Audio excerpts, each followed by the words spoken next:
अगर आप net set या जेआरएफ की तैयारी कर रहे हैं तो आपको ये समझना होगा कि ये एग्ज़ाम कोई कॉम्पिटिटिव एग्ज़ाम नहीं है।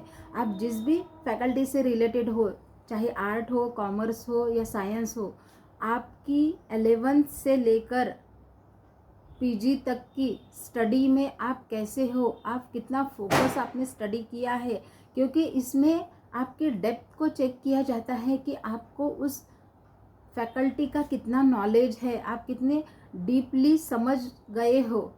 क्योंकि यह एग्ज़ाम इस तरह की एग्ज़ाम है, इसमें आपको पूरी तरह से तैयार किया जाता है कि आप जब क्लास में पढ़ाओगे तो आपके ही कॉन्सेप्ट पहले क्लियर होने चाहिए। अगर वो क्लियर नहीं होंगे तो आप क्लास में बच्चों को अच्छे से पढ़ा नहीं पाओगे। इसका सिलेबस अगर हम देखें तो 2 भागों में इसे डिवाइड किया है, पेपर 1 और पेपर 2। जब हम तैयारी कर रहे थे एग्ज़ाम की, या हमने जब एग्ज़ाम क्लियर किया, हमने क्वालिफाई किया, तब इसमें 3 पेपर होते थे, फर्स्ट, सेकंड और थर्ड। लेकिन अब ये 2 ही पेपर होते हैं, पेपर फर्स्ट और पेपर सेकंड, और ऑनलाइन भी है एग्ज़ाम। तो ये बहुत आसान हो गया है, लेकिन जो डेप्थ है, जो प्रॉब्लम सॉल्विंग है, उसकी जो बातें हैं उसमें बताई गई, उसकी वैल्यू कम नहीं हुई है, उसका स्तर नीचे नहीं आया है।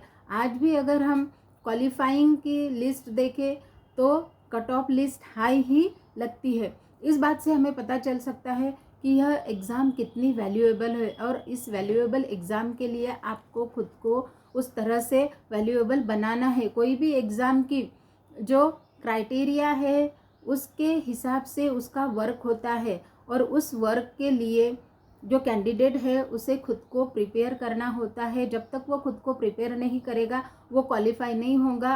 अगर आप में सच में लगन है कि आप एक लेक्चरर बनना चाहते हैं तो यह एक पहली रुकावट है जिसे आपको पूरा करना है।